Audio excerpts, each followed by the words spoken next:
Hey everyone, Mr. Sujano here, your source for gaming, tech, emulation, and open source news. Let's get started.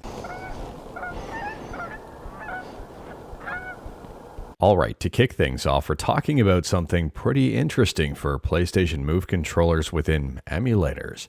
So there's a brand new GitHub repository here called Move DSU, where DSU stands for Subscribe to Mr. Sujano, or DualShock UDP, depending on how you wanted to interpret that. Anyways here, Move DSU is a cross-platform DSU CMU hook server for PlayStation Move controllers, emulating motion controls in games and emulators that support the DSU protocol. So as of right now, Move DSU supports CMU, Dolphin, RPCS3, Yuzu, NPCSX2, and any other not listed emulator that does support DSU. On top of that, in terms of features, they say cross-platform support for Windows, macOS, and Linux, real-time motion data, accelerometer and gyroscope, button support, all PS Move controller buttons, and DSU CMU hook protocol compatible with all DSU-enabled applications, and automatic controller detection, plug-and-play functionality. So at the time of filming, version 1.1.1 is the latest update. Now it's worth noting there is no GUI for this yet, and it only supports one controller at a time. But if you're interested in this one and wanted to learn more about it, like everything we talk about, links are in the description below right at the bottom. I don't hide my sources. And speaking about stuff for multiple emulators and arguably something with a really nice GUI, next up we're talking about ROMM or ROM or something else. I can't quite put my finger on it. Anyways, for those who are unaware, ROMM is a beautiful, powerful, self-hosted ROM manager and just got a big new update. So at the time of filming, version 4.1.3 is the latest update, but 4.1.0 is the huge update here, which released yesterday. And that's one of the reasons why I say at the time of filming, because by the time you're watching this video, there may be a new version. Anyways, here, this is a pretty big release overall with a bunch of new features and fixes and even more. So one of the new features here is Missing Games Admin page. To simplify removal of missing games, we've added a new tab under the Library Management section of the admin panel that displays all ROMs present in the database, but missing from the file system. You can choose to delete single games, group of games using multi-select, or simply purge, clean up all missing games from the database with a single click. Additionally, they now have smart collections. They say create smart self-updating collections for a predetermined set of search terms and filters. On the search page, change the search term and/or filters, and a new button will appear in the top bar. The dialog will display which filters will be set and allow you to give the smart collection a name and description. And on top of that, and I think this one will be exciting for those with an iPhone, they've now got an experimental iOS app. The third-party Android app now has experimental support for iOS devices. You'll need to sideload the .ipa file using an alternative app store like AltStore, or by building the app locally with Xcode. A full release to the Play Store is planned once a certain level of stability and polish has been reached. And on top of that, there's even more. There is a lot crammed into this release. If you wanted to see everything in detail, head on over to the GitHub, and like everything we talk about, links are in the description below. I would say this is an absolutely massive release for ROMM. And speaking about massive releases, next up here we're talking about not massive releases, the exact opposite, some small development releases you may be interested in. And we're talking about PlayStation Portable emulation with PPSSPP. And PPSSPP got a couple of new features you may be interested in. So one of the new features here is improving icon alignments on main and game screens. And if we take a look here, this is the after, which I think looks really nice overall. And for comparison, here is the before, and you can see the little icons are kind of all over the place and not necessarily lined up the best. I would say this change cleans up the GUI quite a bit. The second thing here is a very interesting and very situational bug from Metal Gear Acid 2.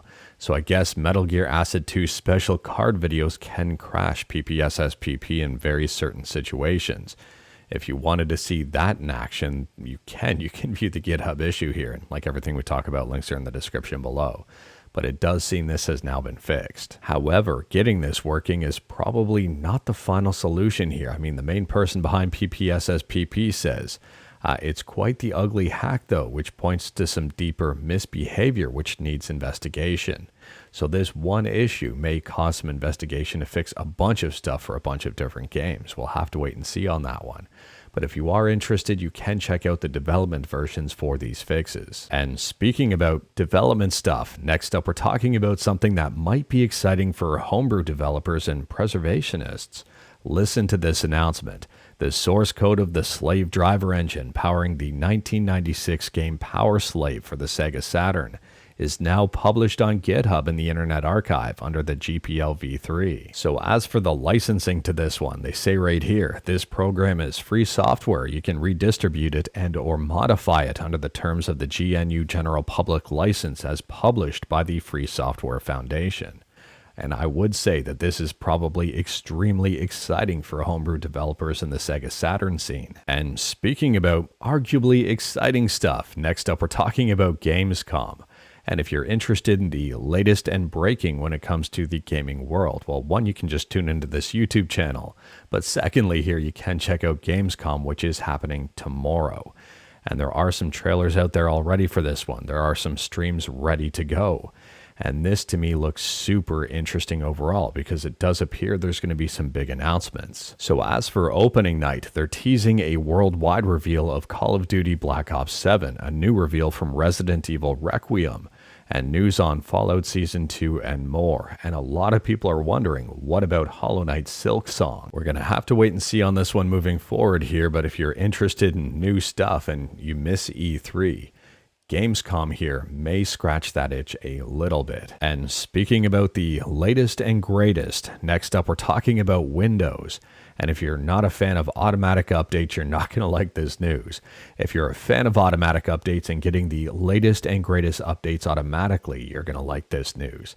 So anyways, Microsoft has announced that they're changing the Microsoft Store to remove the ability to stop app updates and limiting the pausing to a 5-week duration. From my understanding, this is applying to both Windows 10 and 11, so there's really no way around it.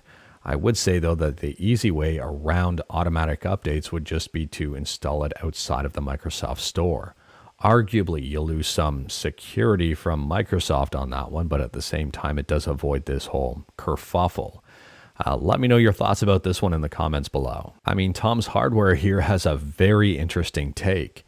Despite the move being rooted in cybersecurity, a few users will likely complain about the inability to completely stop app updates. One of the reasons why this move will irk some people is that it feels like Microsoft is reducing their freedom and taking away the right for them to do as they please with the hardware and software they bought. Even though it might be good to have automatic updates in theory, some will argue that they should have the option to not receive updates at all. And speaking about interesting stuff and arguably security, next up here we're talking about Proton. And it seems as if Proton may be leaving Switzerland, or at least parts of it. So from my understanding, there are some proposed surveillance laws in Switzerland that are seemingly going to make it into law.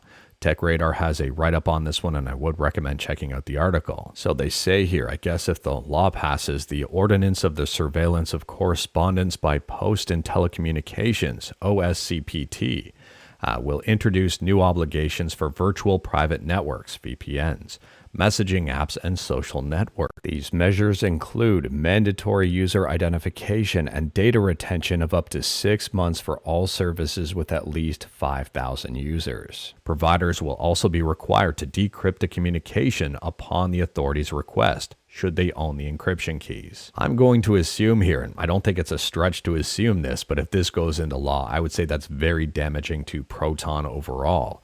I mean, a VPN that tracks and a VPN that retains data is probably not something a lot of people are looking for when they're looking into a VPN. I mean, VPNs can be used for a number of different things, but a lot of them pride themselves on no log and anonymity.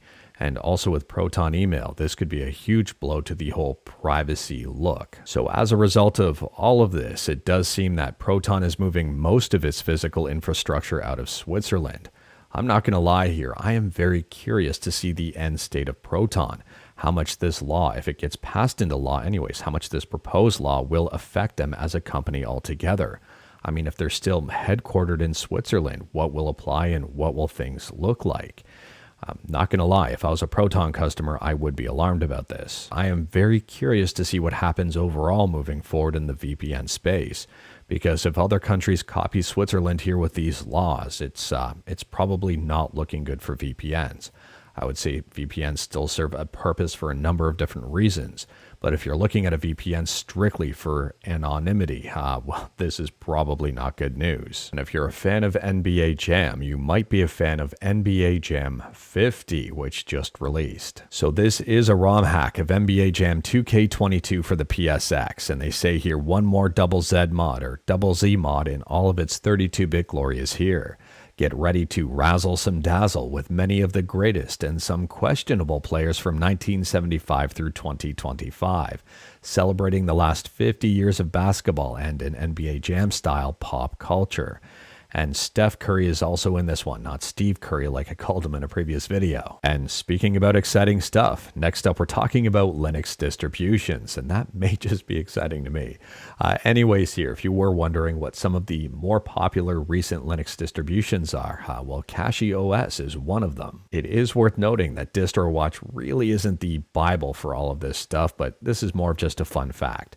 So taking a look over at DistroWatch for the last 6 months, and the top OS is CachyOS, followed by Linux Mint, no surprise there, and also MX Linux.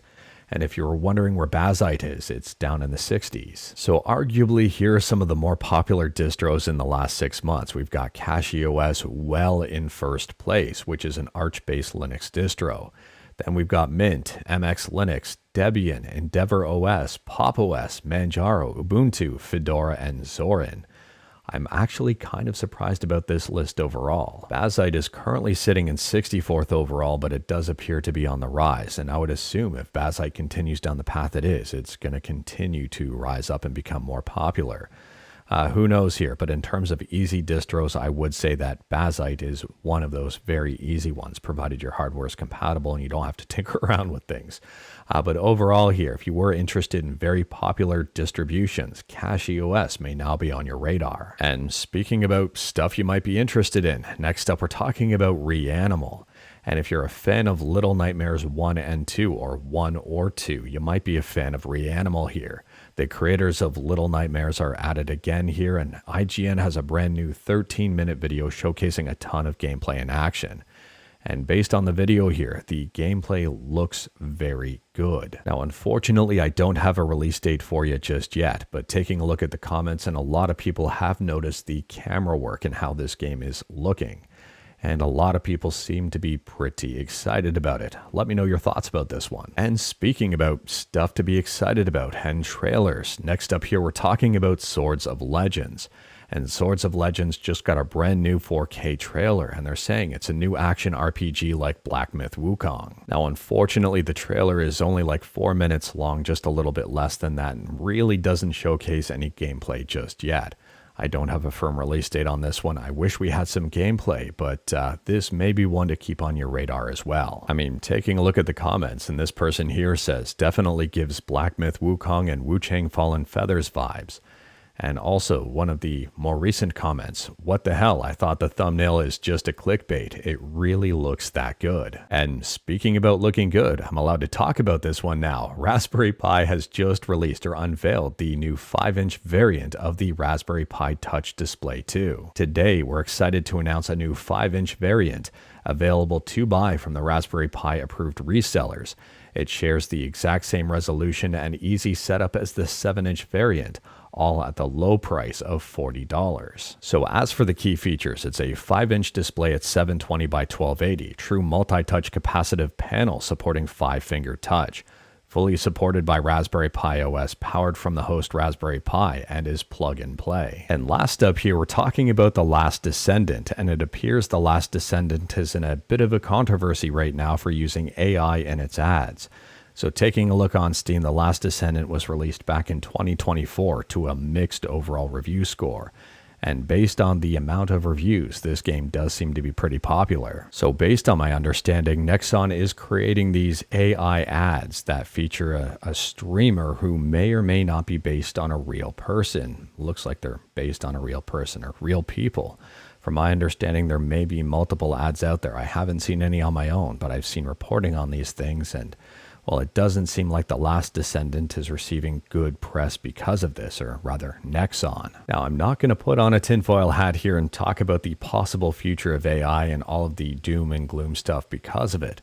But based on some of the concerns we've seen throughout the industry right now, AI replacing developers, AI helping create games, and now AI helping advertise games, and arguably even play games moving forward, it just seems that AI is really taking over in a bunch of different areas. This person here says, get prepared because it will be downhill from now on in every aspect of merchandising. And this person says, this wasn't the only one. I saw another one just as bad. I think they had a whole campaign. Let me know your thoughts about this one in the comments below, but I would say even without a tinfoil hat, all of this is very concerning, and I wouldn't be surprised to see even more of it in the future. But anyways, that is all I've got for you in this one. Straight to the point, all stuff and no fluff. We talked about a bunch today. Feel free to discuss anything we talked about in the comments below. If you like this video, leave a like. If you didn't like this video, leave a like. Hit that subscribe button. Check out my other videos. Don't tempt fate. Save your state.